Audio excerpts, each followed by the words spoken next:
Hey listeners, before we get into today's podcast, I just want to give a shout out to today's sponsor. And today's sponsor is Tiny & Sons Glass. Does your vehicle have cameras or driver's assist? If so, when your windshield is replaced, it will need to be recalibrated. What is recalibration? When your vehicle's windshield is replaced, the safety systems need to then be tested to ensure that they work with your new windshield. Some vehicles require static recalibration, and others require a dynamic recalibration. Not sure who to trust to take care of this recalibration for you? Well, just call Tiny & Sons Glass in Pembroke, Mass. They are experts in auto glass and registered company of the Auto Glass Safety Council. Plus, they make it easy. They will call your insurance company for you. Get your windshield replaced by their highly trained auto glass technicians and get your vehicle recalibrated so you can be back on the road. Tiny & Sons Glass, keeping you and your family safe. Today's second sponsor is Omio. Omio is a travel booking platform that makes planning a journey in Europe and North America effortless. Just enter your travel details and Omio will magically give you all of your train, bus, flight, and ferry options for your journey. It's never been simpler to book your first real vacation for 2021. Best of all, using Omio saves you time and money. That's a win-win in our books. Omio wants to help you leave your house this summer by offering 5% off your next booking. Just head to omio.com, that's omio.com, and use the code LISTENER5 at checkout. Valid until June 30th for all new users and all modes of transportation. It's just the pick-me-up for 2021 that you need. Omio, plan, book, and love the journey. Terms and conditions may apply.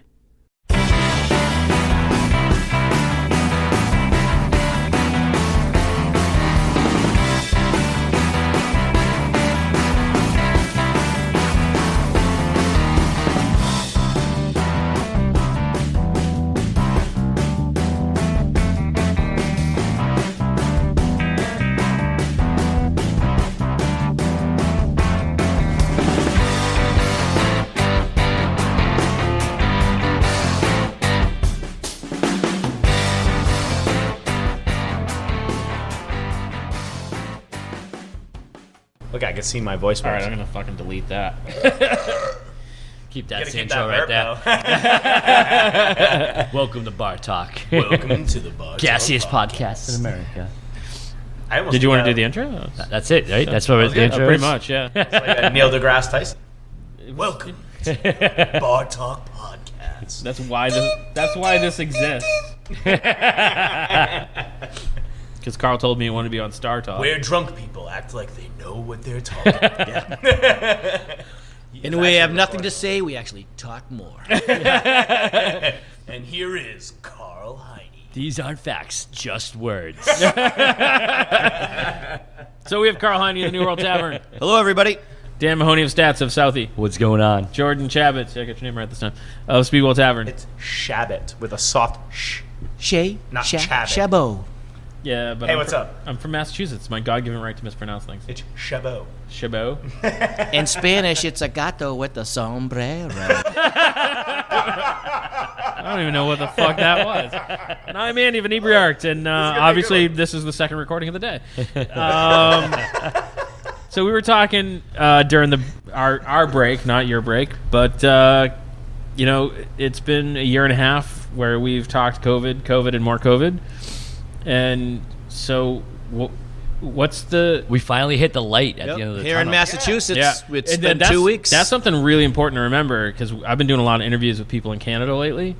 They're in full lockdown. Yeah. Yeah. They're like, you It's guys... different everywhere. They're like, you're so lucky that the vaccine's been rolling out like it has. They're like, it's not that way up here. Our restaurants aren't open. We can do Suck takeout. universal health care, suck it. Damn, I never really thought about that. Yeah, which is weird. Yeah, you usually think of them having the better health care. But, so it's not like that everywhere. But here in Massachusetts, COVID's over. Hooray. I don't know. It's not over. I It know. expired. Yeah. Post-COVID is a thing. It is. And so things are starting to turn around, open up. There are currently no restrictions. Whether they're going to come back or not, we'll have to wait and see. We definitely kept all our partitions in storage for that reason. We're all here. We're all still open. We're all still working. What good has come of COVID? Oh, man, you can't even phrase it like that. Yeah. But I know what you mean. I would say that I think I've bonded a little bit more with the people that really helped me out in the industry. Yeah. And, you can call it regulars, you can call it friends, family.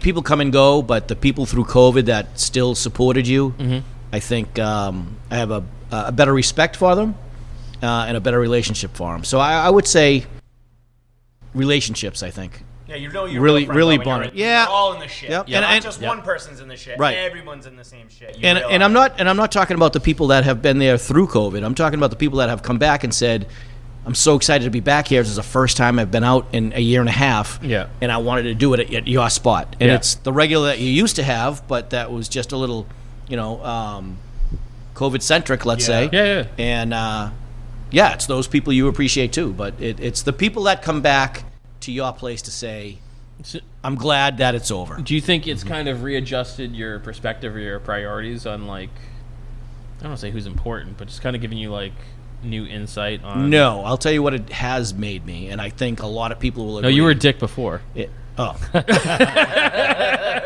Forget it. No, it's definitely made me a better manager. Yeah. Because during COVID, you really had to pinch those pennies to a point where you didn't have any. I mean, you were negative. Yeah. So now with COVID, quote, being over here in Massachusetts and we're back to full capacity, it definitely has made me a better manager to watch exactly what's happening and how much people can do and what they can't do as employees. I would say, just from the outside looking in for you, Karl, too, you were always a working owner. You were always here, blah, blah, blah, but you're like a working fucking owner now. Like, you're in the kitchen. Well, you got to be. pulling I hours. can't even get somebody to sweep the floor, never mind work for me. It's messed up. So he comes in during the day, gets the whole place set up. He leaves, he goes home, eats lunch, or he bar hops a little bit. Sorry, Jen. And then he comes back and works at night in the Going kitchen. to the post office, Jordan. Yeah. I try to get him to come out and misbehave all the time, and I can't anymore. He's like, nah, I gotta work. Nope, gotta work, Yep. gotta do this, gotta do this. So he's pulling hours in the kitchen. Like, I feel like every time I've been here, and I haven't been out a lot, but every time I've been here, Carl's been here in the kitchen working. yeah. Not by choice, I'll tell you right now. But it's made you a better manager. It really has. Yeah, and it really and has. it gives you leverage. Like, And I know what people can do and what they can't do. And when you Right. work with them, all of a sudden it's a smooth night. And when you leave, they're like, well, they couldn't keep up with it. Yeah, they could. They just didn't. right. But- Exactly. So- and you know what? I'm gonna give praise to someone who has done this the entire. It's been 10 years. It's been 10 years since I've known him. But John Luce of Lucioso's, that dude never didn't work in his restaurant. He was there multiple times a week. He took a bar shift. He would run food. It's that kind of, being inside your business in that way that, like you said, Yep. you know exactly who can do what, who's slacking, who isn't slacking. Yeah, it gives you. It's understanding insight. the flow. Yeah. And like when the flow keeps changing on a dime like it does through a pandemic, when we all look back and realize like every 2 months we had a different set of rules we had to operate. We were operating pretty much our restaurants as different establishments every 2 months. Oh, we opened 3 different restaurants in a year and a half. Yeah, That's- thank you, Dan. Yeah. So when you're not on site for something like that, you're not going to be able to do it.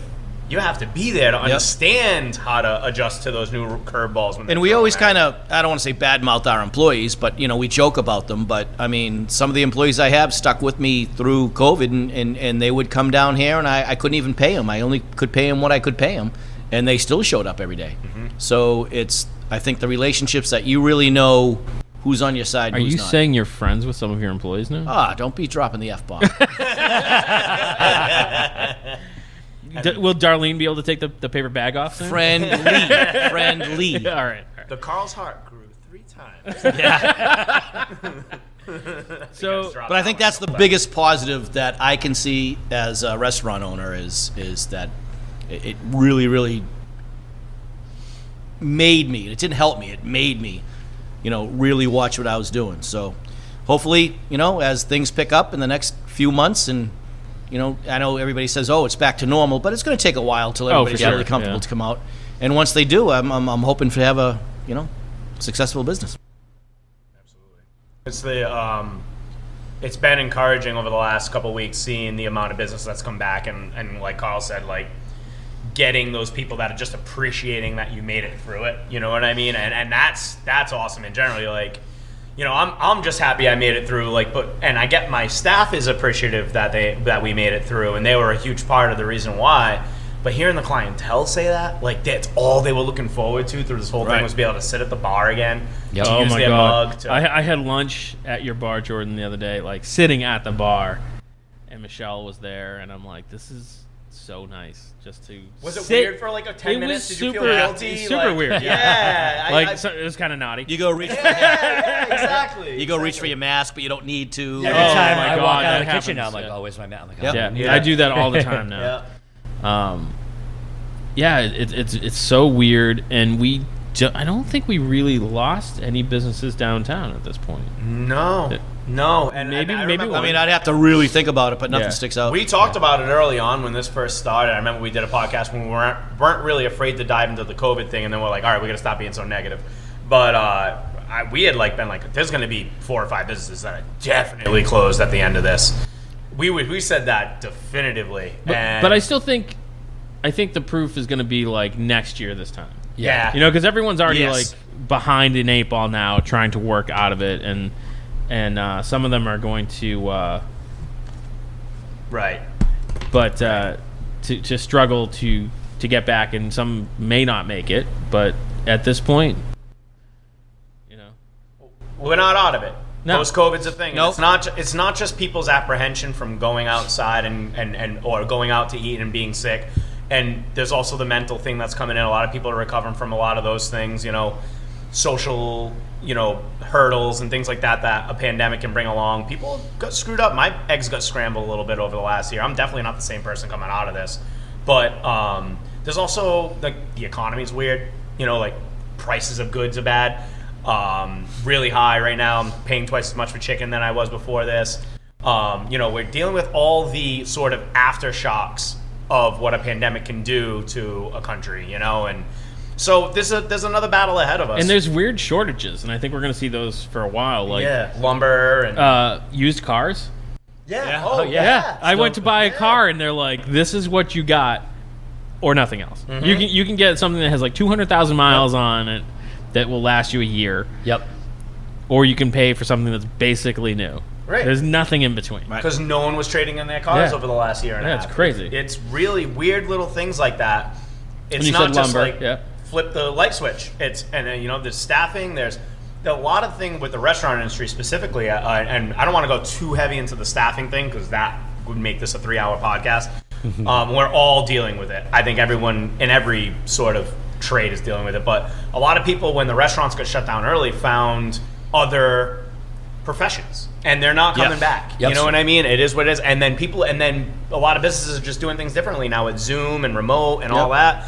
So this post-COVID thing is going to be weird as people start coming off unemployment, trying to get back to work, pay their bills. But think of the weird things, and I'll call them funny things that during COVID that happened that you would never expect. And what I mean is shortage on plastic knives and forks. Yeah. Yep. Ketchup packets. Ketchup. Like It's things you would never ever think of. Mason That jars. Gloves. everything. Yeah, gloves. Oh, gloves, I mean, a big one. but Yeah. it's yeah. well, Still- gloves and masks I could see. Yeah, but yeah, ketchup yeah. packets because of all the takeout. You know, Right. you just things you don't think of that are going to be a shortage Chicken. in this world. To-go Chicken. bags. Like- Chicken Yep. is nuts. Yep. To-go bags. Yep. Chicken is a huge problem for me, and everyone's like, oh, because they won't go back to work at the plants. Like, no, farmers didn't know what the fuck to do at the beginning of this. They Right. were like, I'm cutting down production. I can't Of course they are. throw What about- away a bunch right, of chicken. yeah. you know? What about getting beer?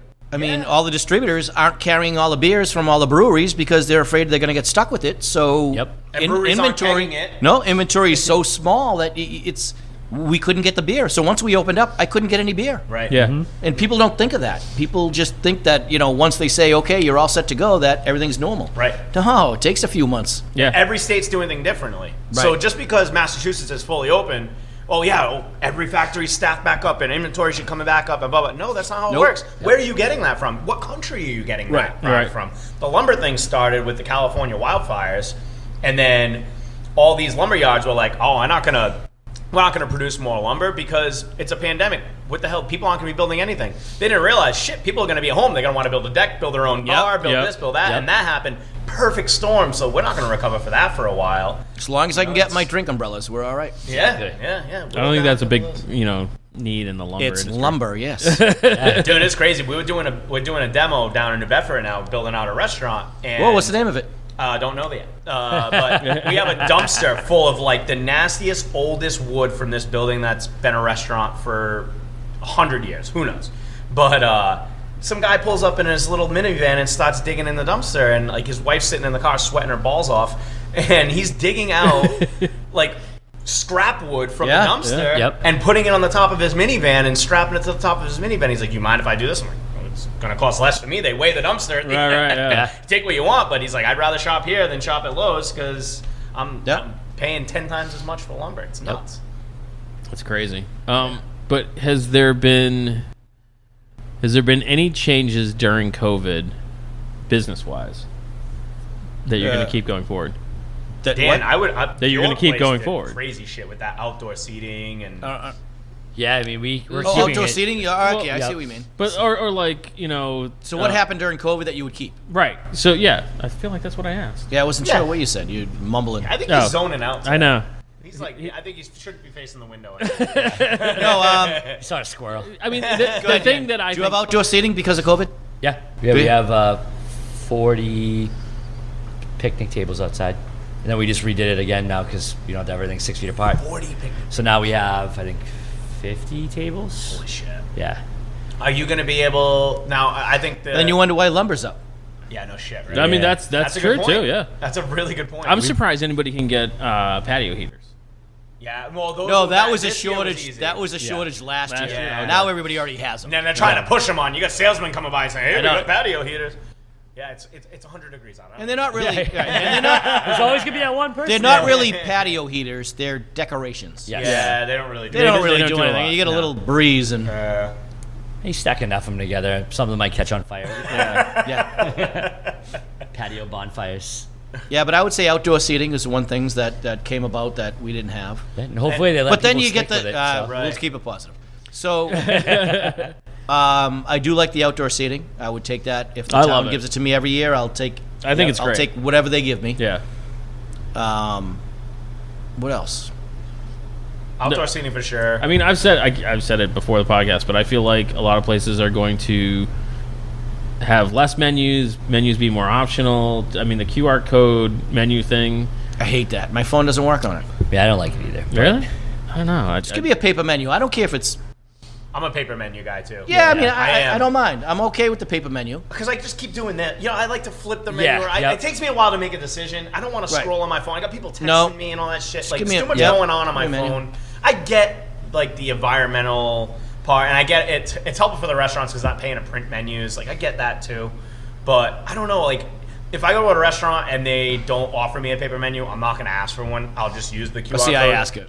I'm like, yeah, do you have a menu? And then I'm they give me a excited when they menu, give me one. and I can't see it anyway because the friggin' lettering is so That's small. So Oh, what for you sure. need is someone to sit there and read it to you. Yeah, So- no shit. Now you're really on. Yeah. So Karl can't read the menu and isn't okay using his phone. I feel Yeah, I'm one of it those might- customers. Yeah, it might be. Oh, are you the guy that takes out his phone and uses the flashlight in a dark bar to read the menu? No. The bill? He doesn't know how to use the I flashlight. hate that. He's got a magnifying glass. It drains my battery in like 3 seconds. Because it's been on all day. Takeout was a big thing, and it's almost problematic, not to sound ungrateful, but the thing about takeout is you used to be bottlenecked by the amount of tables and seats that were in your bar, and you got takeout on top of that, but it wasn't crazy. Now, just because you've like flexed that muscle, I feel like, and it's been 2 weeks since we've been able to really open the dining room and stuff, takeout hasn't really subsided, and now we're doing a full service restaurant the way it was supposed to be on top of And your doing- kitchen didn't get any bigger. Yeah. And now you I can't mean, get the basically employees. trained a bunch of customers to Right. do takeout. Yeah. You know? Yeah, it's been takeout's been nuts, and it's been a good thing, but it's also like Andy was saying, it's caused us to sort of consolidate our menus a little bit, like the little luxury things that were fun to cook and make, you know, kind of made your menu different, like, you know, because you don't want everyone, like, I'm a chicken wing burger place, so everybody knows. not everyone that comes into my place wants chicken wing and burgers. So you put a couple other outliers on your menu to please that person that's going with the person that wants the chicken wing and burgers. I got rid of that shit. I don't do steak anymore. I don't do veggie stir fries. I got 3 Asian restaurants in town that do them better than me. Like, so you trim the fat, I guess, is really the whole point. You learn to trim the fat, and you just kind of work with what you know, so you can accommodate a volume that you haven't really had to deal with before. All on top of that too, with the rising food costs. Is that a weird thing to be saying coming out of a pandemic, being like, oh, the volume's a problem? So I felt guilty saying that. Did you see me try to correct myself? So you would take that as a positive? Yeah, 100%. Increase volume? Yeah. Yeah, especially increase takeout. Well, because that could hurt you too. Right. Because we were putting those extra things on the menu to attract more people to fill some seats. Now we don't need those things anymore, so we can just do what we do well. And the volume makes things stressful. So you're kind of pigeonholing yourself. Yes, which is nothing wrong with that. If you do what you do well, and you can focus on less and just do that more, it just makes more sense. Even though the cost of things sucks, but focus on less items, but doing more of the items that you have. I'm a firm believer. If you do 2 things extremely well, then people are going to know you for that, and that's what they're going to go for. Posted 30 things, Right. Right. And it's kind of like you don't really have to beg for the business anymore. If you're getting overwhelmed just because you do those 2 things really well, then just do those things really well. Right. Stop then you're doing all right. Yeah, I don't need to have a veggie stir fry on my fucking menu. Right. Like, my kitchen's not built for that. So, those things aren't going to come delicious, back. And I think a huge advantage. I know I ate them a lot. A huge advantage to you, Jordan, is that you're open on nights that other people aren't. Yeah, Mondays. And the only reason is because you can't get the help. Right? No, I know it's not really. No, I'm just saying it's. But I mean, it's awesome that he's busy. It sucks that you go in there and you're like, ugh. Yeah, I know. And that is the thing. It's like, it's you feel guilty about it, and my staff's never walking into a shift where they're going to be like, oh, we get to take it easy today. Never happens. That's good, though. It is, but it isn't, too, because that's how you lose people. Like, I don't know. We had a staff meeting last week, dialed everybody back in, but we're all exhausted, me included. And I want to, today, for example, I always do a marketing post, every day on social media. And it drives business. It does. And the second you stop doing it, you start to notice it dip again.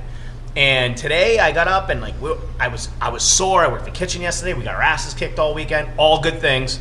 I'm not going to do a marketing post today because you know what? If I have a below average Monday, no one's going to be upset about it. Yeah. It's okay. I'm getting to that point now where I'm maybe taking some stuff for granted again. But it's just, we're short-staffed. The volume's never been higher food-wise. We need to get people back drinking, I guess, is what I'm saying. I can't wait for that to come. I don't have that problem. See, we've declined in the amount of food that we sell now because we don't make people order food every day. Right. Yeah. So our numbers, it's funny you said that. The first week that we didn't have to serve food, and I think we doubled our volume on that Saturday from the past Saturday, and we did the same amount of food. Yeah. We looked at the percentage wise, and it was incredibly different from what it was. So no one has to do it anymore. We're packed. You can't even move in here. Yep. And the kitchen guys are standing around. Yeah. I'm like, oh my god, the kitchen must be friggin' out of control. I go in the kitchen, they're like, hey, what's going on? Yeah. We got 2 tickets up. I'm like, the place is packed. But I mean, that's kind of what you want, right? But it's not. No. It's unusual for the last year and a half. Oh, it's bizarre. That's one of the things that you're not used to, because when you come in, you had to eat. So every table was ordering food, and the kitchen was like, ticket after ticket after ticket. Now they're like, oh yeah, well, I mean, it was an okay Saturday night, and it was a great Saturday night, but from the kitchen's point of view, which is great because they can keep up with it. Yeah. I came here for the Aloha party, and it was awesome and unnerving at the same time.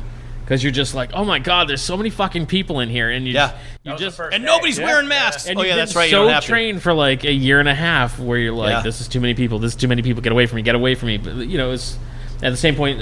Jess and Matt were here, and I ran into them, gave Jess a big hug. It's just nice. You can walk up to someone's table and be like, how you doing? And it was really nice.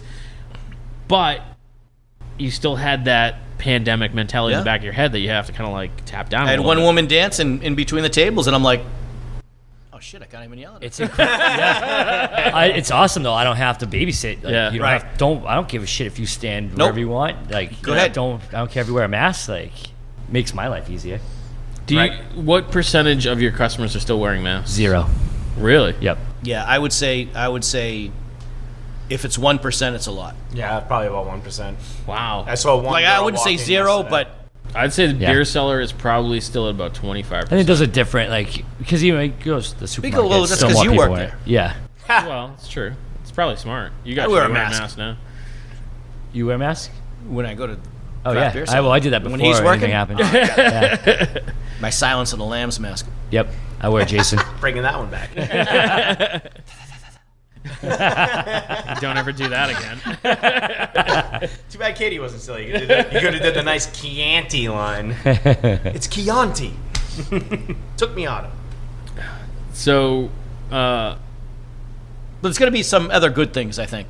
There's a lot of good things. I think Squeeze the outdoor seating to me is number one. yeah. Yep. knowing where your money's going, definitely huge. Yeah. Like you said, you had to Yep. sort of tighten things better up. managing. Yep. Do you feel that the whole shop local, support your local restaurant, local is still carrying over? Because in the beginning of COVID, it was very much like... I don't. I don't know. Because I think I'm with you.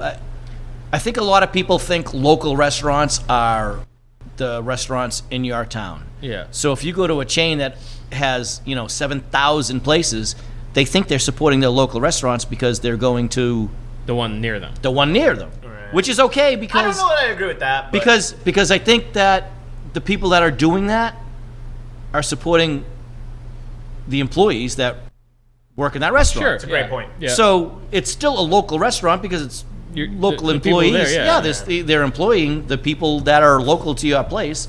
So it's not like just because I only own one and it's in Plymouth that I'm the local guy.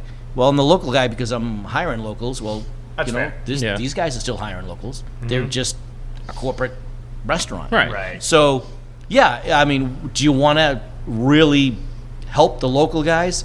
You're really helping the local guys by going to a chain too.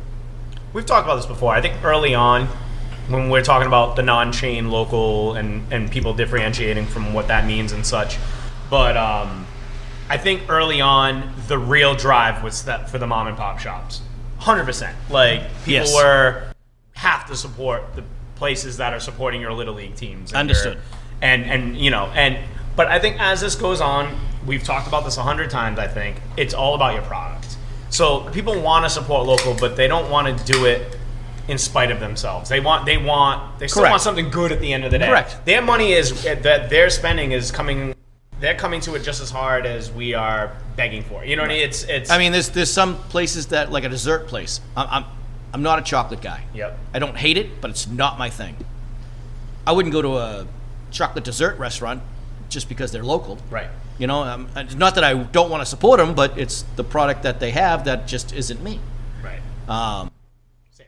Yeah, so I think local is different in everybody's mind. When we're business owners, we think of local as the local business owners. Right. But I think sometimes that people are out there saying local is what's next to me because I'm supporting our community. Right. Right. And I not to poo-poo the whole thing. I think that, like I said at the say beginning, poo-poo? Yeah, Poo-poo. poo-poo. I was literally going to We're say the coming same up- thing, but I'm like, coming no, up a little bit I like don't be Shunny childish. there. You're Like, going to let it go, huh? I was gonna, Nah, don't let it go. But at the beginning of this, it was very rah mom and pops. I think some of that has carried over. I believe that too. Right, and I do I believe think that from too. both ends too. I think like much to Karl's original point when we opened up the podcast, not only for clientele going to businesses, appreciating the businesses much more when they realized they couldn't go to it, but we're appreciating our clientele, I think, a little bit more too. Yes. Because during those weird days where we couldn't do everything we wanted to do, they was still we were serving items we weren't comfortable serving. We weren't giving them the product we were known for, but they'd still show up. That's right. Because they like the people that owned the building or worked at the building, whatever, worked at the business. So I think a lot of that I think there is a cool bond, like Karl said, with our clientele and with our staff too. Like, shit, we really got through this and we couldn't have did it without you. You know what I mean? Cool. Did you looking at me like I asked you a question to ask? I thought you looked like you were going to ask another one. I almost said next question. No, that wasn't a question. That wasn't a question. So, Dan, do you think there's a big difference? Like, you're like, no one's wearing masks. We're doing hardly any food. Is that like just a big difference between like the Boston area and Plymouth, or? Oh, for sure. Yeah. Yeah, I mean, they didn't. Where we are, I had to force people to wear masks in the first place. Yeah. So I think it's just the different crowds. Like, we're a lot younger crowd. It's not as much mixed as you would probably get with a age range around here. So it's definitely that environment. I mean, you can look at Boston as a whole. So that's definitely what it is. Well, Karl went to the bathroom. Let's talk shit about him. Yeah. Because he doesn't listen to the podcast. He's not going to hear it. But, what... So you trim down the menus. There's more volume. Do you see that staying long term? No, I think. Like, are you gonna? I know you were like, I'm not bringing steak tips back, but yeah, if it ever gets back to that if level, it gets to that point where everyone's serving steak tips, and you're like, well, not to sound cocky, maybe I'll do Brussels sprouts. But before the 2 weeks before the pandemic was a reality, and we really thought it was real and all that stuff, Speedwell had its like 2 best weeks ever, and it couldn't have been more smooth. We were fully staffed. Food cost was at a perfect level. Booze cost was great. Place was just the machine. It took 7 years of work, but it finally hit that stride. And it was like, you know what? It's not always busy, but it's for the most part steady. And there's little to no drama. And, once in a while we'll have to fix a cooler or fix a drain pipe. But this is what a restaurant's supposed to be. Like this, we finally harnessed this building. We harnessed this business and got it right where it wanted to be. And then COVID happened. And then you realize some of those imperfections get magnified. And the ones you didn't see when you thought you had it all down. Because that's the thing about this industry, I think we all understand, is that you never do. And, coming out of it now, we're happy with the volume. We're trying to keep quality as high as we ever have. But, the reality is people are going to get, the novelty is going to wear off. The post-COVID novelty is going to wear off. It's going to go back to being more places will be open. Yep. Places that are closed will be replaced by other places. They'll get staffing. Staffing will return. It's just the way it might take a week. It probably won't. It'll probably take a year to get. But it's all the novelty is going to wear off, and you'll have to go back to grinding a little bit and not skipping marketing days and not taking things off the menu that maybe only 10% of your staff, 10% of your clientele eats. But you'll get back to that grinding for it again, and I'm fine with that too. It's fine either way, I guess. It's funny that you talk about like pre-COVID. Pre-COVID, me and Fish were having like a serious conversation about like what does Inebriate look like going forward? Who's the first guy to quit their day job? Because we were so busy, and then 3 weeks later we had nothing going on. Like every event was canceled. It's crazy. We weren't sure what the podcast was going to look like. Everything just kind of poof, went away. And now it's starting to ramp up again. And I'm like, how did I find the time to do all this shit? Did I do all this before? Is this busier than we were? Like, right. It's bizarre, like how it went from 60 to 0, and now it's gone from 0 to 60 again. And it's just like, I don't know if I was better prepared before or like just what happened. Well, it's funny. It's the anxiety, I think, sometimes where you're like, I can't wait for COVID to be over. I can't wait. And now that it's, in Massachusetts, quote, over, yeah, I'm like, oh, I'm so nervous about COVID being over now because you forget how it was before then. I'm not staffed up. Am I staffed up? Should I get the bands in? Should I not get the bands in? Do I have enough time to promote everything? Like, what's going on? And like, oh my God, that's a week away. It's I don't care what they say. Post-COVID is different. Yeah, it really is We've different. never done it, so we don't know. Yeah. And you just think, okay, you snap your fingers, and it's going to be just like before COVID. It's really not. Yeah, it's weird. I have somehow more time than I did before, but I feel like I have less, and I don't know how that happened. Where like I feel like I can't get as much done as I did before, but I have all day, and I don't. Yeah, I don't understand what you're saying. He's a wizard. I don't know. I'm a wizard, Harry. Yeah. No, but it's like I feel like I have more to do, even though like I feel like I'm having to, because I mean most of what we do is promote stuff, and there's you want at least a month to promote an event, and before it used to be like, okay, a month, perfect amount of time, and now it's like, oh, we had a month, oh shit, that's next week. Yep. Like it just. Time doesn't exist anymore. That's the problem. Yeah, you know, we went from maybe that's what it is. Maybe it went from like months of sitting around with nothing to do, where like time had no meaning. Now where like it's got a super meaning. It's hard. I mean, you're getting back into it now. Friday and Saturday are different than Monday and Tuesday because people are going back to work. So they're not and all of a sudden it's Monday again, and we got to do a goddamn podcast. I gotta figure out what days of the week. Yeah, exactly. So that's definitely why I don't the like mental Jordan. aspect of it. So There's lots of reasons. You guys want to do some questions? yeah, Sure. All right, let me find one here. You don't even have to say who they're from. Just say that's his question. No, that's the best. Come on, that's everyone's favorite part. Here's a question from Sarah That is the Smith. best. It's the part because he Smith. can legit just make up any name and we'd accept it. But he tries to power through it. Because So you know. No, you're doing a great job, Andy. good for Andy's Yeah. commitment to. All right, this one's failing. from Sarah Smith. I just want to let everybody know that we do not have fish today, so you might not be hearing anything. This episode might not even exist. They'll be hearing something. Whether the sound quality is sketchy is another thing. So I loved what you said. This one's going to be from Sarah Smith because I am managing an Indian restaurant. So I'm not really going to try to pronounce their real name. All right. It just annoys me when a guest complains about the food being too spicy for them. The menu has asterisks, 1 being spicy, 2 being spicier, 3 being very spicy. Does it make sense for me to take back a dish every time a guest thinks it's too spicy for them? No. Nope. What's the best way to deal with such You complaints? walk into an Indian food All right, so restaurant. you know what you get. Yep. Yeah. And you got two problems. You have the people that are ordering spicy food when it says, hey, this is spicy, and they still order it, and then they return it. And then you get the server or manager going, well, what do I do? Hey, dude, just fucking eat it? I mean... Yeah. Right. You pay for it. So, but the manager's in that position where they don't want to insult the customer, and they're trying to make it great for the restaurant. Yep. So yeah, it is tough. But yeah, you're like, I would say if I was the manager, I would meet with the staff and say, before you serve any of this food, make sure the customers know this is a super spicy dish. Exactly. Yeah. Yep. But in the other side of that, I've been to where the hell was I? Somewhere in like Fall River maybe. And Fish ordered something, maybe like a shrimp Mozambique kind of thing. And the server was like, "This is really spicy." And so he's like, "No, that's fine." I'm like, "Oh, I can't wait for this shit." So I was expecting like tears and snot, and he's like, "This isn't spicy at all." Yeah, Mozambique's not a very spicy Yeah. dish, but I get why she says But that. you know what? I'm with the server on that. Because you can't be wrong. Right. Like, So do you had You your get someone bets- like me who's probably going to be crying, the snot's coming out and everything, eating the same dish, and he's like, "Oh, it's not spicy." right, subjective.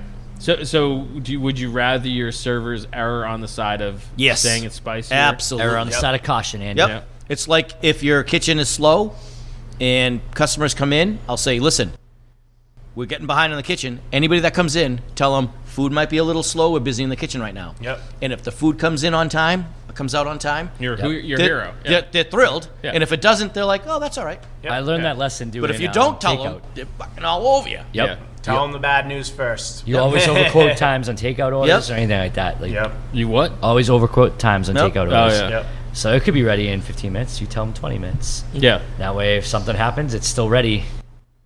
I have 5 levels of buffalo sauce at Speedwell: mild, medium, hot mess, lava, and volcanic. No, at Hellfire, volcanic and Hellfire. And then anytime someone orders a Hellfire, I tell the waitresses to say no, and they're like, "No, you don't want that." And like they'll push and that's what kind of it adds to the sort of mystique of the It sauce. does. Yeah. You know what I mean? But they'll share like, "Nah, I would prefer you get hot mess, and then if you want, we could put the Hellfire on the side," and that'll always make like the biggest wing tough guy be, "Oh, I'm not afraid," blah blah blah blah. And then once they get to it and actually like get when a you chance to order, insisted. Yeah. you insist, and if they complain after that, she's like, "Listen, Yeah. I told you not to order it, and you ordered it, so that's all you." I watched my best friend cry tears of spiciness from that sauce. I never cried. I never cried. What are you talking Come on, about? Carl. You don't Carl- have best friends. Carl cried from something else. Those are so bad, dude. I mix that sauce once a week, and we have to wear. Well, luckily we have masks, but we have to like make sure we do it under the hood in the kitchen and all that. That's besides the point. But yeah, it's up to the consumer. My favorite. So anyway, Nice. yeah, the manager's in a bad spot because You don't want to disrespect. right. the client. But I would say from now on, you tell them this is going to be really spicy. Are you sure you want it? Yeah. What you should do is give him a glass of milk and say, "Here's your milk, you baby," in a bottle. Yep. In a bottle of milk. Yeah, with one of those little titty sucky things. Exactly. Titty sucking. On it, right? Jesus. Jesus. Oh boy. Well, you said I And couldn't then give say him a nipple rattle anymore of on the the check. podcast. I like titty sucky. That was. Let's roll with titty sucky. Okay. Can we put that on the Bar Talk T-shirt? No. I would like to sell more than one to Karl. We'll buy 2. This one is also from Sarah Smith. How many of you are reporting to unemployment office candidates that apply for a job but don't show for an interview? Oh. None. Nah, I'm sorry to say. I don't do that though. So it's not my Yeah, job. I just feel like I get it. I used to have to interview when I worked big box retail, people to hire. Obviously, it's so stupid. Sorry. But who's got the time? Yeah. The guy already fucking wasted your time that you scheduled an interview and you waited for him to show up. Now I'm going to spend the time. It's not like you pick up the phone and get someone right away. Right. It's the government. You're going to be sitting on hold for 30 minutes to be like, Steve Smith didn't show up for his interview. And then be like, cool. Yeah. Thanks, cool. bro. We don't care. We're busy. Do right you now. have his social But security I would really number? love to Yeah, do it. yeah. I'll tell you. I would love to do it. Yeah. It's funny that this question came up because starting today, post-pandemic, they're going to start making people report that they're looking for jobs again. Yep. That starts today. So pretty on time there. Yeah. That's good. We'll see what Some of our happens. questions are timely. Yeah. Yeah. That's pretty good. So this one says when you have a Christmas party. All right. Mother of an applicant calls to see if the applicant got the job. Thoughts? I don't talk to him. No. I wouldn't None of talk your to her. business. I wouldn't talk to her, and I wouldn't hire the person. Nope. Yeah. Yep. I might not. I might hire the person. It depends what. If you want a dishwasher and they're 16 years old, and the mother calls saying, "Did you get the job?" I'll say, "I'd like to talk, to whoever." Yeah, right. And sometimes we get it with bands. I'll have somebody come in and they're 19, 20 years old, and they're in a band. They are they want to play solo up front, and they're listening to the band. And they come and say, "Well, my daughter can play." I'll talk to the daughter and say, "Oh, you do?" And the mother will say, "I'm like, Mom, I'm talking to her right now. We're talking business." So Right. Right. unless you're the manager, and I do it in a funny way. Yeah. But yet in a serious way. I'm like, and then if the mother keeps talking, I say, "Okay, can you hold on a second?" And I take the daughter or the son and I say, "Can you come over here and talk to me? Because I can't talking to you in front of your mother." Yeah. And I'll say, "All right, well, let's talk business. What do you do? What do you?" And the mother gets all pissed off. And it's kind of fun to do. Right. But yeah, dude, you're my hero. That's Yeah. awesome. But, That's Oh, yeah, and then I walk back and I say, "Okay, yep, they come in next Saturday to play." And she's like, "Okay, well, let's." Well, no, I'm talking to this Dealing with person. Right. Yeah. It's their career. Right. Right. It's their career, and it's But I was the same They're parent. being protective. I was the get same it. parent. I was Yeah, the they're same being parent. protective. They don't know if you have swindling them. You're like, "Oh yeah, I'll give you $50 to play fucking 5 hours." But at some point, that's part of the career. That's part of what That's you right. have to learn. It's part of growing up. Yourself. Yeah, Yep. you And it's gotta be not- like, not only wait a grown up- second. And it's Not not only everybody growing gets up for paid the 50 kids, bucks. it's growing up Right. for the parents. Right. Yep. Yeah. At some point, you got to cut the ties, man. Cut the Yeah. apron strings. Yep. You'll learn that, Jordan. Ugh, I was just thinking when Yeah, you what's were your I kid? knew this is going to be pointed at What's me. your kid, like 6 now? Can't he get a fucking job? 3.5, but he'll start washing dishes at Speedwell next week. He can poop on the potty now, so now he can go get a job. You can poop. You can Again, get a he job. said poop again. Yeah, poopy poops. It's now we have the name for Welcome this to episode. the Poopy Poop podcast. Talking poop. Talking poop with Next Andy question. Driscoll. All right. Latasha Ivoni. Susan Smith. Food cost increase plus labor equals I'm broke. In all seriousness, what are some of the things you're all doing to adjust? You already talked to us. Yeah, limiting your menu. We're adjusting and adjusting and adjusting. Yes. Look at lower cost items when you are So one of the things we were talking about before the podcast that came out of COVID was digital menus, but also we had to have disposable menus because you weren't supposed to reuse them because they don't want transfer of germs. But the beauty of that, even though it was a costly thing, you could change your pricing and change what was on your menu according to the market. So that's kind of a nice flexibility to have. And when I'm a chicken, 99% of the food that goes out of my kitchen is chicken, and chicken is double the price that it used to be. It's ridiculous. I barely make money on it. You could look at other things like pork and be like, all right, well, I can push pork this week. I can take this menu item off. You got to adapt. You got to adapt. You gotta and adapt. that's what kind of take that flexibility and don't be afraid to. Don't be afraid to raise your prices. Yeah, I mean, look at the lumber industry. You know. But you don't want that to be what you do. No, Yeah. sure, Don't sure. say, hey, we're not After making everything money. else. Let's Right. increase prices. You don't wanna Well, maybe incre- your expenses are a little too much. Right. You After everything. don't want to Right. increase your prices more than the other guy across the street. because you're too lazy to. I don't know if I would disagree with that. Let me think about that. Yeah, I Okay. agree. It's all different. Yeah, it's all different. Yeah, that's hard to say. But I would say if after you've like tried to adapt and you realize that maybe looking at other restaurants you could be getting more, yeah, you raise your prices. Yes. But if you just every single time you look at your P&L and you're like, I'm not making money, and you just Oh, yeah, punish for the sure. clientele Yeah. for it. You're not gonna have any clients. That's, that that's not punish. what I meant at all. Right, That's not right. what I meant. No, right. But like if your chicken prices double, I have to raise. You have to raise prices. You either have to raise prices or cut expenses. That's Yeah. the Yeah. only two things you can do. yeah. Yeah, I had to. And cutting expenses is a lot easier than raising prices. Right. You could rob a bank too, but that's not productive. I saw the show where this guy No, there's like no money in created banks blue anymore. crystal meth.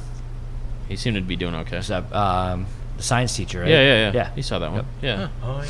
Make some blue crystal meth. Next. It'll work out Yep. great. Sell Jimmy drugs. Porter. Science, bro. Jimmy Porter. I didn't even make that up. Best way to clean the floor in the walk-in freezer. Is that an issue? You have to shut it off. Yep. Yeah, you can't clean it while you put that mop to that freezer floor and you ain't going anywhere. So I would say drain down your inventory. Find things that don't necessarily have to be frozen and can survive in your cooler space. Get everything out of there. Let it thaw out for a few hours. Open the door. Mop it. Clean it. Mop it again. Put everything back in. Turn that freezer back on. Is it really that difficult? I was thinking the same thing. I mean, Yeah. But I mean, I got two words for you. Jose. Oh, Jesus Christ. That's a Spanish for hose, right? Right. Yeah. yeah. Oh, okay. Jose, going somewhere can you Oh, we know. see? But I mean, sometimes There's I think definitely people not are just Spanish trying for to trying to look for like a hack, and sometimes there isn't one. No, it would say drain your inventory down. Plan it on pick Yeah. the slowest week of the year and work up to that and be like, But I'm if your okay to stuff's be all closed. frozen, you take it out for an hour, you let the Yeah. cooler go down, wash the floor, Yeah. dry it, and then put the stuff in. It's still going to be frozen. It's going to be Yeah. fine. You got 4 hours with fresh stuff, with frozen stuff out Right. in open air. You got way more than that. Yeah, you'll be fine. Yep. Unless it's ice cream. Serve fresh food. There you go. Lauren Wright. So I have a manager that is challenging me on taking 3 vacations in 3 months, 2 being a week apart. I said absolutely not. She would have to choose one or the other. We are way too short-staffed already. She basically said not her problem. What would you all do in the situation? Do you allow management to take that many vacations? Oh, wow, man. I would totally All find right, a so hold replacement on. while she was on those 3 vacations. I want to say. So the manager wants to take vacations. Yes. And who's writing the question? I'm assuming the owner. The owner. She didn't specify. Okay, her. let's Yeah. assume. Yeah. It depends on what you said in the contract that when you signed her. If you said you have 3 weeks vacation a year, then she's totally within her right to take those Sure. vacations. It might not be prudent, but she's well within their rights Yeah. if they planned it out. So I think it would be wrong for the owner to say, well, you got to find coverage when they said you can take 3 vacations a year. I've worked in places though where you have to get your vacation time approved. So, Correct. But that Like- that would also Okay. be in the contract. Correct. Yeah, You exactly. know, so, you have 3 vacations. So it all depends on upon how approval. it reads. Yeah. But Yeah. let's just say it's a non-paid, usually in the restaurant industry. You take a vacation, you take a vacation. They said, I'm going to take, the first week of May and the third week of May off, and you just can't get coverage. I think then you can say, listen, you just took a week off. We're shorthanded. We can't do it. Now, if that person has to take that vacation, whether it's going to see their father lose in a it. wake or a Yeah. funeral or Your whatever. wakes, man. I know, Go. it says awake. This goes on week-long vacations. Sorry. Vacations. No, my So my it- uncle passed away in Tahiti. It's situational awareness. I mean, Yeah. if they're going, Yeah. for a cruise that they've been planning for a year and a half and they've been telling you for a year and a half, then yeah, you should have freaking Exactly. done It's how much something. notice they gave Right. you. If Yeah. they dropped it on you, like Yeah, if they said, hey, by the way, I'm taking vacation next week, you can say no. Yeah. But if they say, hey, I've been telling you for a year and a half, I've been taking vacation. This stinks to me though a little bit. This sounds like something that was like, I don't know, how happy is this manager at this job? How much does this manager necessarily care about the business? If you're a manager, you're supposed to, in some aspect, care about the business you're working for. Almost work as like an assistant owner. Well, And I'll it's I'll just- agree with you there because like I was a supervisor owner. when I worked for big box title. retail, and part of what I did as a supervisor was made sure I had a person that was super reliable, well trained, that when I went on vacation, I knew they had it covered. Right. You know, Right. that was part of my job, is to have that go-to person. And doesn't this kind of stink of like I'm sticking it to him? Like, and it's just, to me, it's like, why would you, unless there was something situational like Karl said, which for this person to write this email, it doesn't sound like that's the case. It sounds like to me like they were like, It sounds like there's animosity somewhere between animosity the two. somewhere here where Yeah, you're not communicating with the ownership enough to, or you don't care about the place you work at enough to. You're almost like, not my, when it says not my problem, I guess that was the part of it that was problematic to me. If the staff member's attitude is it's not my problem, then how are they going to act throughout the year when there's something that they don't feel like? Well, a manager should feel like everything's their problem. Agree Your manager's 100%. restaurant. Let's back it up a little bit. If this manager is asking the question, then they're not that good of a manager. True, but the owner. Well, The owner. I'm sorry. But the owner. But I'll also The give owner. you one more. Is if your manager is so loyal to you that when you bring to be like, this is an issue for the company, and they go, that's not my problem, maybe you should reflect a little bit on yourself. Like, what are you putting them through Exactly. that they don't care? Right. Oh, 100%. Yeah. You can look at it. That's why it's just, everything just stinks about this. Yeah. It sounds to me like there's a little bit of intermittent guilt with this owner. Yeah. Like, Well, what if the owner and the employer or the manager were going on vacation together? So you That's think a it's whole like a different little story. like, you know. Oh, is it? All right, let's you know, hey, I got a similar thing coming up. So Sundays have been our hardest days. You're to going on staff. vacation with one of your employees? Kinda. Ryan doesn't count. I'm not sure you could say kinda. So Sundays are my hardest day to staff. I work the kitchen with my brother every Sunday. My bar manager works a double behind the bar every Sunday. She's getting married in September. My brother and I are very close with her. We're invited to that wedding. It's on a Sunday. Yep. And Football season.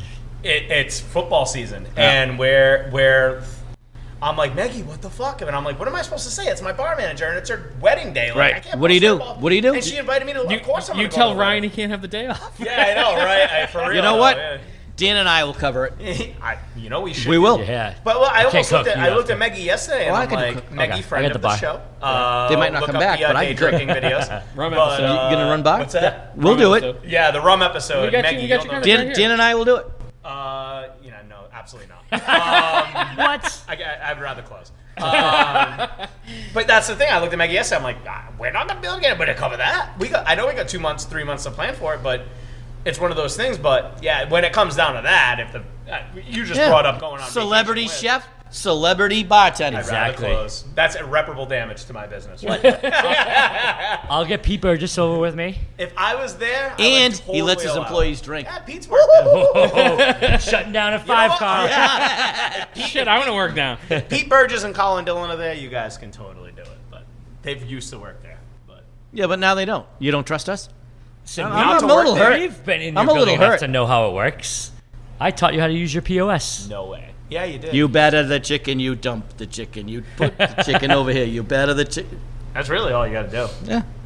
You guys gonna do a chest bump video when you're done with your shift? Yeah. No, we already said I'm not cooking. He is. I'm gonna You do still the got to bar. do the chest bump video. That actually makes you feel more comfortable. Carl doesn't have to talk to anybody. Yeah. No. No, he Oh, can. you would be in the kitchen the whole time. He's gonna Yeah. be like the old guys wear from the a gimp Muppets. mask. Just Hey. yells over the fucking Let's counter. talk. All right. This one is Mina Cole. Anyone do off-site events? What's the best way to keep 100 cases of beer cold? I'll have 5 throughs to keep some on ice. I'll have 5. Well, how many cases of beer?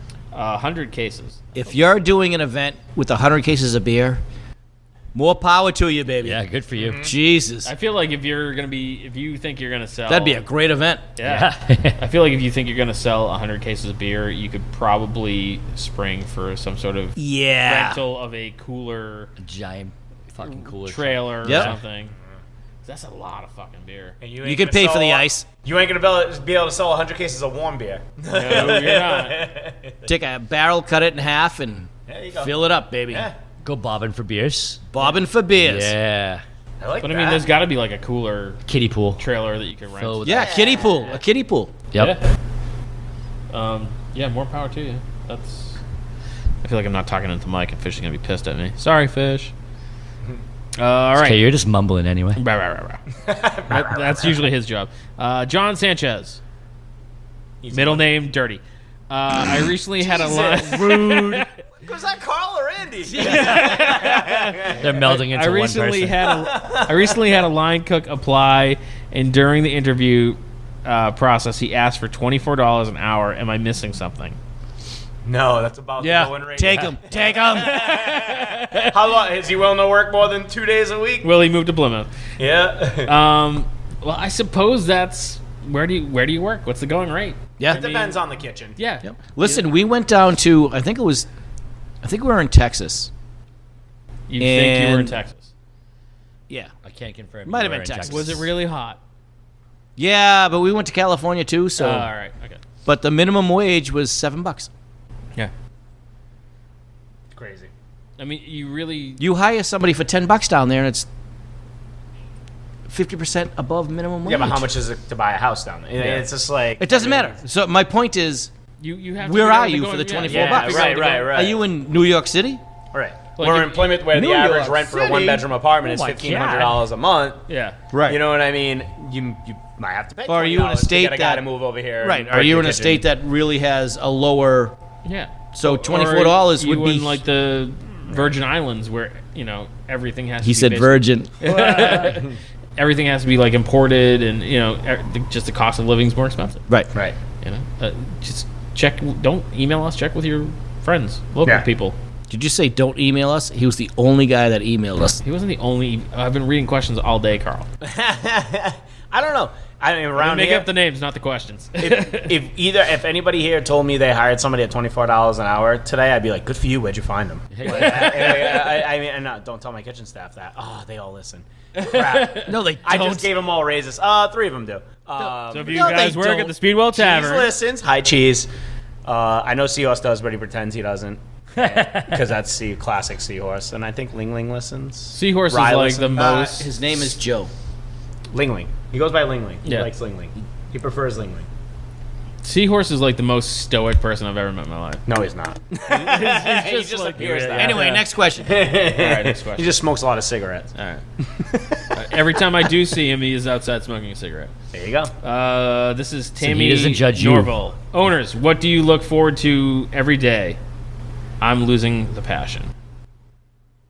That's a good question. Yeah, that's a good question. That is a good one. Especially because now. you ebb and flow, right? Like You do. Of course. Yeah. Some days I'm like I just don't want to go to work. I just don't want to go. I don't want to go.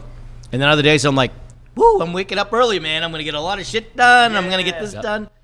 Working Yeah. in a restaurant is like being bipolar. You get your waves. Well, Do you think- like north and south? Yeah. And there's Sometimes all you're on- kinds of influences too. There's a chemical influence to like how many drinks do we have the Yep. day before, and like what broke. the and weather. The weather. I don't think definitely if you're affects it. hungover should be No, I think that's a part of it, man. a lot. You know, a lot of people aren't like us. Because they're not in the restaurant industry. No, in the restaurant industry. No, I've seen quite a few people in the restaurant industry starting to sober up, at least locally. a little bit. Yeah. Yeah. I don't But know. I mean, we like, just had post- Katie I don't know. on, and she was like, "Hell yeah!" I'll Never crack trust open a bar Celtic owner 10 that in the doesn't morning. drink But or is post-COVID, on I get Atkins. it. Post-COVID, I get it because it's like I drank a lot last year, a lot. It's a minority, though. I think, and it's not all drinking, but that's definitely a factor. You but I can't think say minority. you ebb and flow, the minority to the statistic that we're talking about. Oh yeah. But yeah, you ebb and flow like anybody else at their Yeah. jobs, right? Yeah. You get certain things motivate. But if you're losing passion and you're like had lost passion for a while, sell it. Exactly. yeah. It's just not your thing. You have to, And have that's that- okay. yeah, It's okay if that's it's not your fine. thing. Yeah, I mean, you have to have that moment where Yep. you're like, "Is this what I want to do?" Yep. Find what motivates you too. I like competition. I like working with everybody in town, but I also like when I see other restaurants in town doing something pretty awesome. I'm like, fuck, I'm slipping.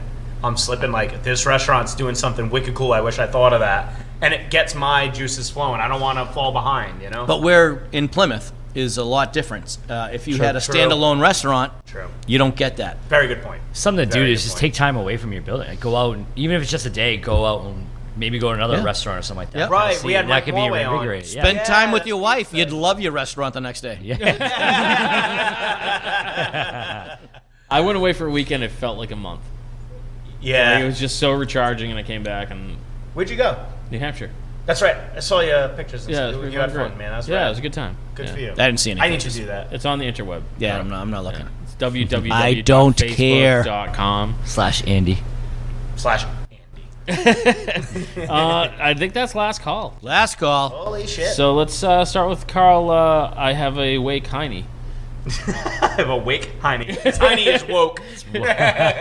Karl's woke, or is Heine? Come on down to New World Tavern, downtown Plymouth. There's a lot of restaurants. There's a lot of bars. There's a lot of things to do. Stay off the waterfront and come on to Main Street because that's where real things happen. And, If you need some water, Karl has a hose. Jose. It's Spanish for hose. Just start over.